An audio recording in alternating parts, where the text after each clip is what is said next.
안녕하세요, 석세스입니다. 저는 현재 매일 아침 회사로 출근해서 일하는 직장인이지만 퇴근 후엔 부동산 투자자이자 공간 대여 사업인 스터디룸 2개 지점의 운영자입니다. 하나는 거의 자동화된 시스템으로 안정적인 수입을 주고 있고요. 다른 하나는 가볍게 청소 정도는 직접 하면서 관리하고 있어요. 현재로서는 크게 스트레스 받지 않고 편하게 운영 중이지만 하루아침에 된 건 아닙니다. 시간, 체력, 리스크를 감수하면서 쌓아올린 작은 성과들이에요. 오늘은 제가 직장인으로서 스터디룸 공간 2개 호점을 병행하며 느낀 현실적인 이야기 3가지를 공유해 보려고 합니다.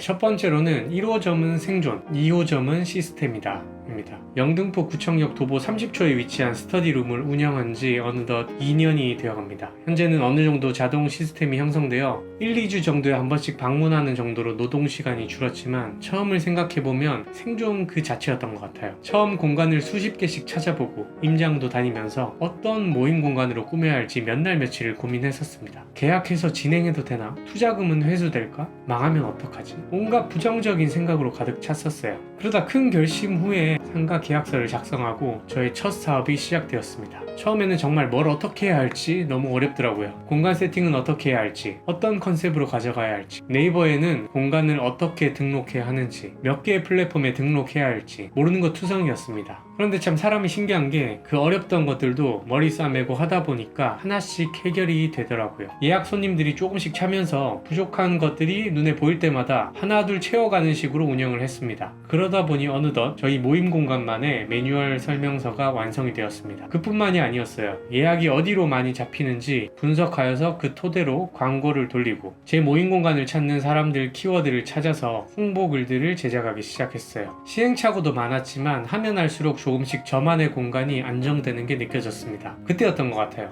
이 시스템 그대로 2호점을 오픈해보면 어떨까. 그렇게 몇 주의 고민 끝에 결국 또 2호점을 저질러 버렸습니다. 2호점 오픈할 당시의 생각은 이랬어요. 잘 안되면 1년만 하고 접으면 되지 뭐.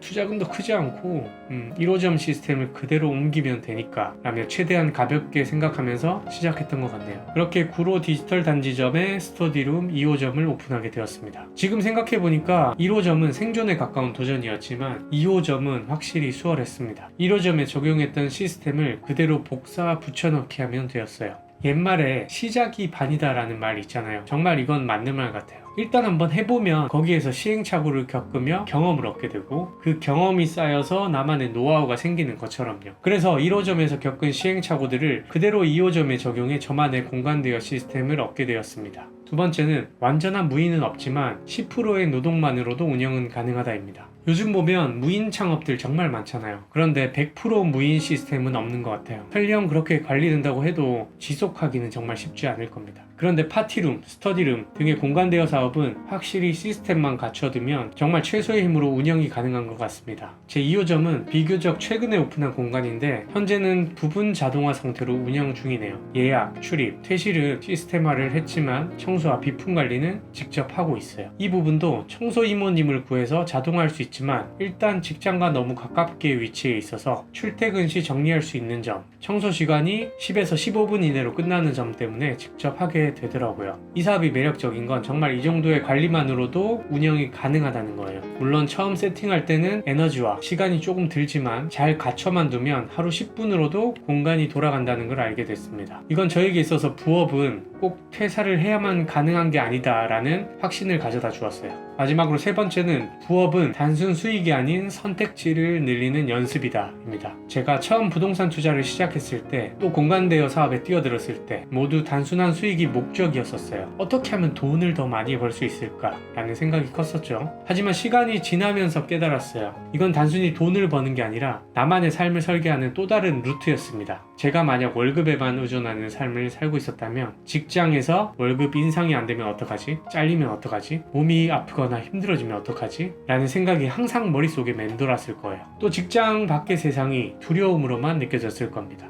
그런데 작게나마 저만의 현금 흐름을 갖게 되니까 회사에 목매지 않아도 되는 심리적인 안정감이 생겼어요. 그리고 무엇보다 어떤 일이라도 시작해 볼 수 있는 자신감을 얻었습니다. 부동산을 처음 투자했을 때도 너무 무서웠고 공간 대여 사업을 처음 시작했을 때도 두려운 건 마찬가지였어요. 하지만 하고 보니까 그 다음 스텝이 보이고 할 수 있다는 용기로 무장이 되더라고요. 마치 우리가 어렸을 적 자전거를 처음 배울 때는 그렇게 무섭다가 시간이 지나면 아주 손쉽게 타잖아요. 그것과 비슷한 것 같아요. 이 마음가짐은 돈 이상의 가치였어요. 그리고 인생의 선택지를 늘려주는 연습과도 같다고 생각이 들었네요. 요즘 많은 2030 세대가 부업과 사업에 관심을 가집니다. 하지만 많은 사람들이 지금 하고 있는 직장을 그만두고 크게 시작해야 한다고 생각해요. 제 경험상 부업은 최대한 작게 시작하고 경험하면서 작게 성공하며 확신을 키워나가는 것이 중요합니다. 직장을 다니면서도 무리하지 않고도 충분히 나만의 수익 구조를 만들고 삶을 조금씩 변화시킬 수 있어요. 그러니 처음부터 무턱대고 크게 시작하지 마시고 작은 경험부터 쌓아보는 건 어떨까요? 그 경험들이 누적이 되면 스스로에게 자신감을 심어주게 되고 그 결과로 파일을 점점 더 키워나갈 수 있는 것 같습니다. 오늘은 제가 부동산과 공간대여 사업을 통해 월세 현금 흐름을 늘려가며 느낀 점들을 이렇게 한번 공유해 보았는데요. 무언가 도전을 앞둔 여러분들에게 작게나마 도움이 되었으면 좋겠습니다. 이상 날마다 조금씩 더 성장해 나가는 석세스였습니다. 감사합니다.